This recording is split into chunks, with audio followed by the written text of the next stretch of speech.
Good morning students, कैसे हो आप सब। आई होप सो कि आप सब बहुत अच्छे होंगे।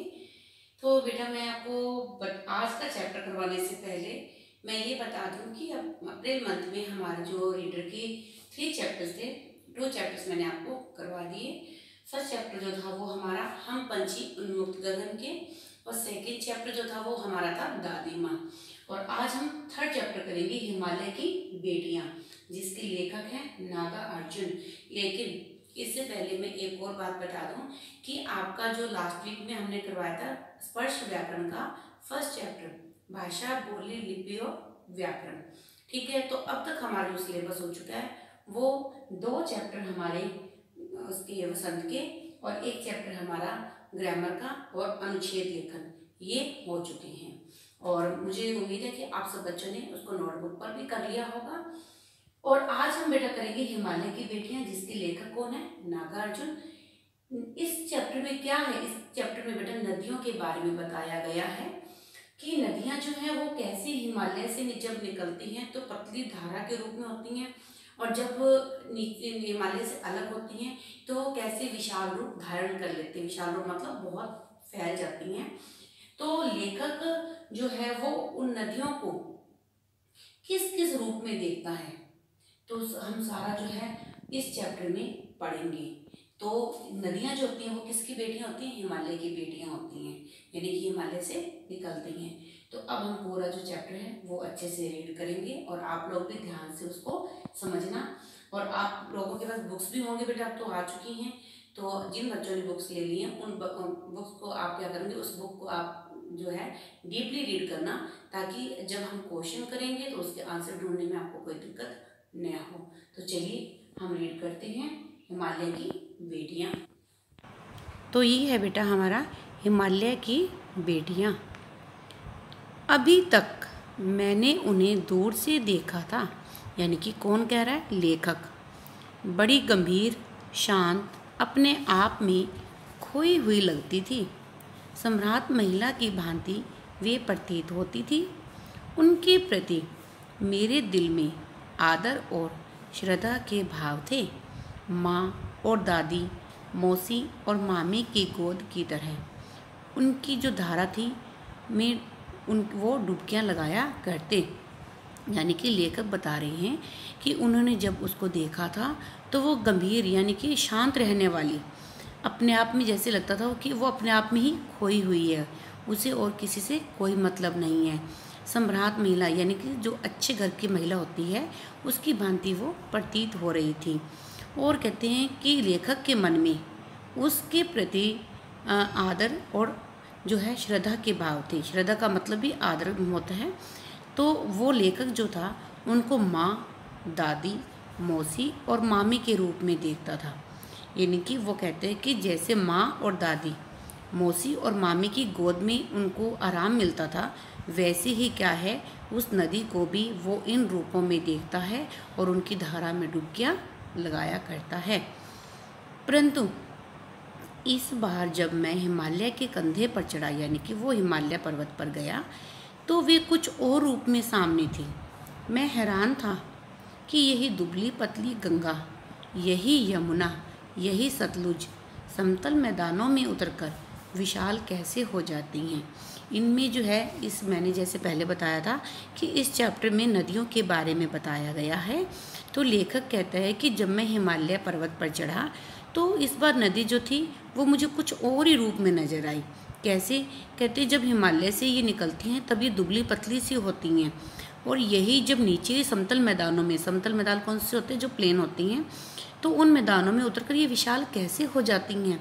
इनका उछलना और कूदना, खिलखिलाकर लगातार हंसते जाना, उनकी ये भावभंगी, इनका ये उल्लास कहाँ गायब हो जाता है मैदान में जाकर।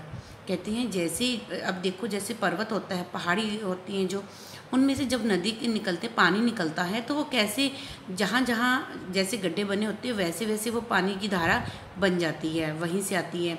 लेकिन कहते और वहाँ पर वो कैसे खिलखिलाती हुई उसको लेखक को प्रतीत होती थी। लेकिन जब वो ये मैदान में आकर ये बड़ा विशाल रूप धारण कर लेती हैं तो ये क्या है, इनका उल्लास जो होता है, इनकी खुशी जो होती है वो गायब हो जाती है। कहते किसी लड़की को जब मैं देखता हूँ, किसी कली पर जब मेरा ध्यान अटक जाता है, तब भी इतना कौतूहल और विस्मय नहीं होता जितना कि इन बेटियों की बाल लीला देखकर। लेखक कहते हैं जब मैं किसी लड़की को देखता हूँ या किसी कली, कली का मतलब जब फूल खिलने से पहले की अवस्था होती है उसको कली बोला जाता है। कहते जब मेरा ध्यान उस कली पर जाता था या किसी लड़की पर जाता था तब भी मुझे इतनी जिज्ञासा नहीं होती थी, यानी कि लड़की को देखकर भी उनके मन में कभी जिज्ञासा उत्पन्न नहीं हुई कि वो लड़की कैसी है, ये क्या है। और ऐसी ही कली पर भी उनका जब भी ध्यान जाता था तो वो कली को देखकर भी वो हैरान नहीं होते थे और उनके मन में कोई जिज्ञासा भी नहीं होता था। तो कहते कि जितना क्या होता था उन नदियों को देखकर, हिमालय की बेटियों को देखकर, उनकी बाल लीला जो बचपन में की जाती हैं, तो कहते कहाँ ये भागी जा रही हैं, वह कौन लक्ष्य है जिसने इन्हें बेचैन कर रखा है। अपने महान पिता का विराट प्रेम पाकर भी अगर इनका हृदय अतृप्त ही रहा तो वह कौन होगा जो उनकी प्यास मिटा सकेगा। लेखक जो है यहाँ पर नदियों को हिमालय की बेटियों के रूप में देख रहा है। तो वो कह रहे हैं कि ऐसा कौन सा उनका लक्ष्य है जिसको पाने के लिए ये नदियाँ जो हैं वो बेचैन हो गई हैं और भाग रही हैं। वो कौन होगा, यानी कि एक महान पिता का विराट प्रेम, यानी कि इतना प्रेम पाकर भी, देखो जब हम पिता का प्रेम मिलता है तो बहुत ज़्यादा मिलता है।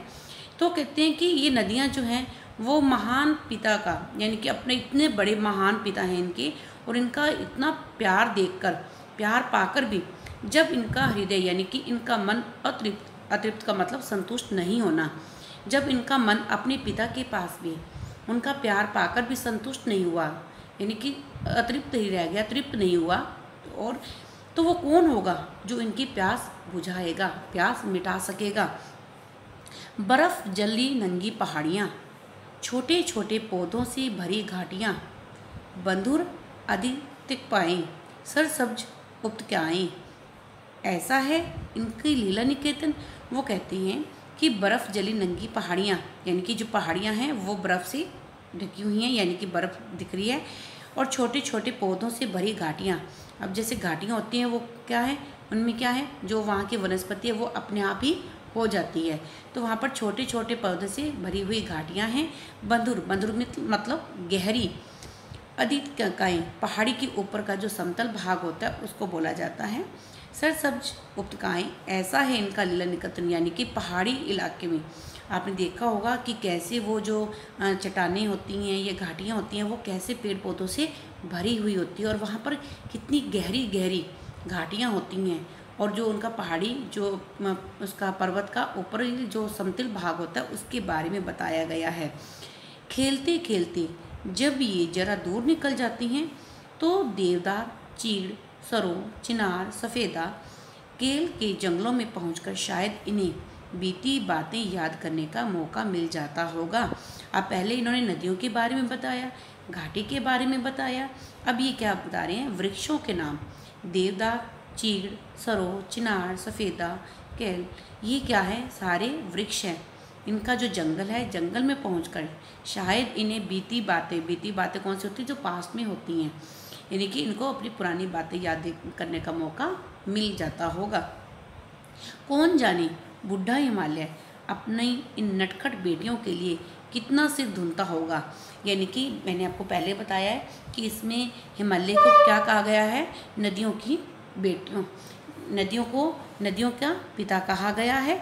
तो ये क्या है कि अपनी नटखट बेटियों के लिए, यानी कि जैसे एक संतान के लिए उसका,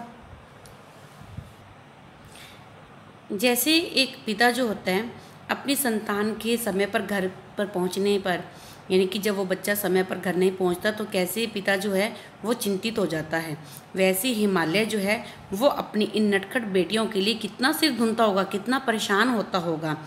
बड़ी बड़ी चोटियों से जाकर पूछिए तो उत्तर में विराट मौन के सिवाय उनके पास और रखा ही क्या है। मौन मतलब जो बिल्कुल चुप्पी होती है, उसके सिवाय उनके पास कुछ भी नहीं रखा। सिंधु और ब्रह्मपुत्र, ये दो ऐसे नेम हैं, यानी कि नाम हैं, जिनके सुनते ही रावी, सतलुज, व्यास, चनाब, झेलम, काबुल, कपिशा, गंगा, यमुना, सरयू, गंडक, कोसी आदि हिमालय की छोटी बड़ी सभी बेटियां आँखों के सामने नाचने लगती हैं। ये सब नदियों के नाम हैं। वास्तव में सिंधु और ब्रह्मपुत्र स्वयं कुछ भी नहीं है। दयालु हिमालय के पिघले हुए दिल की एक एक बूंद ने न जाने कब से इकट्ठा होकर इन दो महानदों को के रूप में समुद्र की ओर प्रवाहित होती रही हैं। यानी कि ये जो दो महानद हैं, सिंधु और ब्रह्मपुत्र, ये इनका स्वयं का कुछ वजूद नहीं है। ये कहाँ से निकली हैं? दयालु हिमालय के पिघले हुए दिल की एक एक बूंद से ये इकट्ठी हुई हैं और इकट्ठी होकर ये एक दो महानदी के रूप में समुद्र की ओर प्रवाहित, यानी कि समुद्र की ओर समा गई हैं। कितना सौभाग्यशाली है वह समुद्र जिसे पर्वतराज हिमालय की इन दो बेटियों का हाथ पकड़ने का श्रेय मिला। अब समुद्र जो है वो क्या है? हिमालय का दामाद के रूप में देखा गया है, क्योंकि ये सिंधु और ब्रह्मपुत्र ये क्या है? हिमालय की बेटियां हैं। तो ये वहाँ से हिमालय से निकलकर जब ये समुद्र में मिल जाती हैं तो समुद्र जो है वो कितना भाग्यशाली है जिसे हिमालय की इन दोनों बेटियों का हाथ पकड़ने का मौका मिला है, अवसर मिला है। जिन्होंने मैदानों में ही इन नदियों को देखा होगा उनके ख्याल में शायद ही यह बात आ सके कि बूढ़े हिमालय की गोद में बच्चियां बनकर ये कैसे खेला करती हैं। माँ बाप की गोद में नंग धड़ंग होकर खेलने वाली इन बालिकाओं का रूप पहाड़ी आदमियों के लिए आकर्षक भले न हो, लेकिन मुझे तो ऐसा लुभावना प्रतीत हुआ वह रूप कि हिमालय को ससुर और समुद्र को उसका दामाद कहने में कुछ भी झिझक नहीं होती है। कहती हैं कि शायद ही जो लोग और हैं उन्होंने इन्हें नदियों के रूप में देखा होगा, ठीक है, लेकिन मुझे ये क्या दिखता है कि जो समुद्र है वो हिमालय का दामाद है और हिमालय जो है वो समुद्र का ससुर है। लेखक क्या कह रहे हैं कि मुझे हिमालय को ससुर और समुद्र को उसका दामाद कहने में बिल्कुल झिझक महसूस नहीं होती, मुझे शर्म महसूस नहीं होती। बाकी लोग इनको नदियों का रूप में नाम देते रहें या हिमालय को पर्वत का नाम देते रहे, लेकिन मेरे लिए तो ये जो नदियां हैं वो हिमालय की बेटियां हैं, समुद्र जो है वो इनका दामाद प्रतीत होता है। कालिदास के विरही यक्ष ने अपने मेघदूत से कहा था, कालिदास जो है वो एक कवि हैं, महान प्रसिद्ध कवि हैं, कि उनकी यक्ष ने अपने मेघदूत से कहा था, उनकी एक बुक थी मेघदूत, तो उसमें कहा था वेत्रवती यानी कि बेतवा नदी को प्रेम का प्रतिदान देते जाना। प्रतिदान का मतलब है लौटाना। तुम्हारी वह प्रेयसी, प्रेयसी का मतलब प्रेमिका, तुम्हें पाकर अवश्य ही प्रसन्न होगी।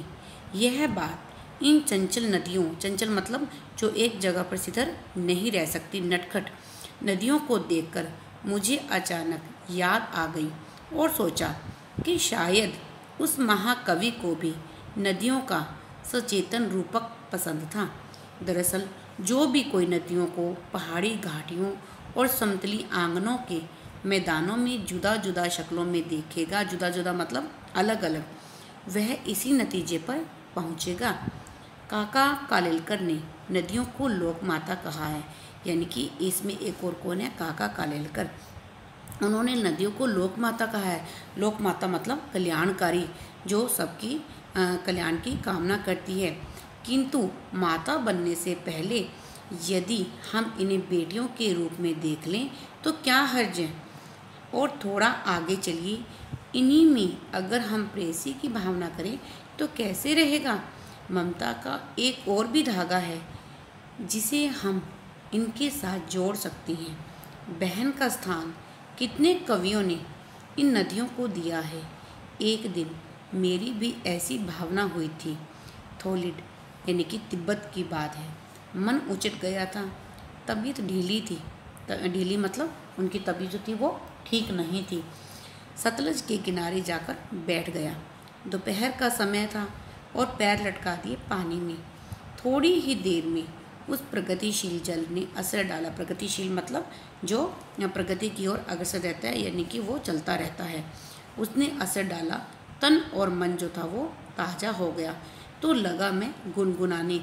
जब एक दिन मेरी तबीयत ढीली थी तो मैंने क्या किया, सतलुज के किनारे जाकर बैठ गया और दोपहर का समय था तो मैंने अपने पैर जो थे पानी में लटका दिए। तो तो और जो जल बह रहा था उस जल ने इतना मुझ पे असर डाला कि मेरा तन और मन जो थे दोनों ही ताज़ा हो गए। और फिर उस ताजगी से मैं क्या करने लगा, गुनगुनाने लगा। जय हो सतलज बहन तुम्हारी, लीला अचरज बहन तुम्हारी, हुआ मुदित मन हटा खुमारी, जाऊं मैं तुम पर बलिहारी। वो कहते क्या कहते थे, कहने का मतलब है कि सतलज बहन तुम्हारी जो लीला है वो बहुत ही अच्छी है, हैरान करने वाली है। मेरा मन जो है वो खुश हो गया। मन हटा खुमारी, यानी कि खुमारी मतलब आलस, मेरा जो आलस है वो हट गया। फिर कहते हैं कि जाऊं मैं तुम पर बलिहारी, यानी कि मैं तुम पर बलिहारी जाता हूँ, वारी वारी जाता हूँ। तुम बेटी ये बाप हिमालय, चिंतित पर चुपचाप हिमालय, यानी कि जो हिमालय है वो तुम्हारा बाप है और तुम उसकी बेटी हो। चिंतित यानी कि चुप, हिमालय जो होता है वो चुपचाप है, चिंतित है। प्रकृति नटी के चित्रित पट पर अनुपम अद्भुत छाप हिमालय, जय हो सतलज बहन तुम्हारी, यानी कि जो प्रकृति है, जो नेचर है उसके चित्रित, चित्रित मतलब चित्रण किया गया, चित्रित किया गया। तो कहते हैं कि अनुपम, अनुपम जिसकी कोई इसका मतलब अद्भुत, अद्भुत मतलब निराली, यानी कि अनुपम मतलब जो किसी और के समान न हो। तो ये हिमालय जो है, हिमालय इतना ज़्यादा सुंदर है, इतना ज़्यादा है, इसकी जो अद्भुत यानी कि एक तरह का ये अद्भुत है, अनुपम है, इसके अतिरिक्त हिमालय जैसा कोई और पर्वत नहीं होगा। जय हो सतलज बहन तुम्हारी, सतलज बहन तुम्हारी हमेशा जय जयकार हो। तो ये लेखक जो था वो सारा, इस लेखक ने नदियों के बारे में बताया, पहाड़ी घाटियों के बारे में बताया और इसमें वृक्षों के नाम भी आए हैं। तो बेटा ये था हमारा हिमालय की बेटियाँ, ठीक है। हम शुरू से ही क्या करते आ रहे हैं बेटा, नदियों को माँ मानते आ रही हैं, ठीक है। तो लेखक ने भी नदियों को अलग अलग रूपों में देखा, वो मैंने आपको बताया कि कभी वो उसको माँ के रूप में देख रहे हैं, कभी उसको बहन के रूप में देख रहे हैं, कभी उसको दादी के रूप में देख रहे हैं, तो वो अलग अलग रूपों में उसको देख रहा है। तो इसमें काफ़ी वृक्षों के नाम भी आए हैं, ठीक है, और नदियों के नाम भी आए हैं। तो मुझे उम्मीद है कि आपको ये चैप्टर समझ में आया होगा। अगर फिर भी आपको लगता है कि कहीं कन्फ्यूजन है या कुछ है, आप लोगों के पास बुक्स भी आ गई होंगी अब तो आप उस बुक को खुद से रीड कीजिए, ठीक है। और अगर फिर भी कुछ समझ में नहीं आता तो इस वीडियो को, इसको दोबारा से देखिए, ध्यान से सुनिए। और इसमें से जितने भी डिफिकल्ट वर्ड्स आए हैं वो आप अपनी रफ नोटबुक पर करोगे, ठीक है। तो आपको क्या करना है, इसमें से अब आपको जो ऐसे वर्ड्स लगते हैं कि न्यू वर्ड्स हैं, आपको समझ में नहीं आए, वो आप मुझे व्हाट्सएप जो है उस पर मैसेज कर सकते हो। तो इसमें बेटा एक और है कि इसमें नदियों के बारे में बताया गया है। तो आपको क्या करना है, आपको नदियों से होने वाले लाभों के विषय में चर्चा कीजिए और इस विषय पर 20 पंक्तियों का एक निबंध, यानी कि हमने ये नहीं करना, हमने क्या करना है, सिंपल सा नदियों पर आप अपने पेरेंट्स के साथ इस पर चर्चा कर सकते हैं, ठीक है। और किसी भी एक नदी पर आप जो है अपने विचार लिख सकते हैं, और वो भी कुछ एक लाइन्स में, यानी कि आपके ज़्यादा ज़्यादा 30-40 वर्ड्स कुछ ऐसे होने चाहिए, ठीक है। तो इसको आपने फेयर नोटबुक पर नहीं करना, आपने इसको एक बार रफ नोटबुक पर ही करना है और मुझे ज़रूर पिक सेंड करनी है कि आपने वो काम किया है या नहीं किया। तो ठीक है बेटा, आपने, मुझे उम्मीद है कि पिछले जो चैप्टर हुए हैं उसके क्वेश्चन आंसर भी आप लोगों ने कर लिए हैं और ग्रामर का जो है वो भी आपने कर लिया होगा। ग्रामर में बेटा मैंने आपको क्वेश्चन जो थे, एडिशनल क्वेश्चन दिए थे, उसके आंसर आपको खुद को लिखने थे, ठीक है। आप उस बुक में से आंसर को ढूंढिए और लिखिए। अगर फिर भी आपको कहीं दिक्कत आती है तो आप मुझसे पूछ सकते हैं, ठीक है बेटा।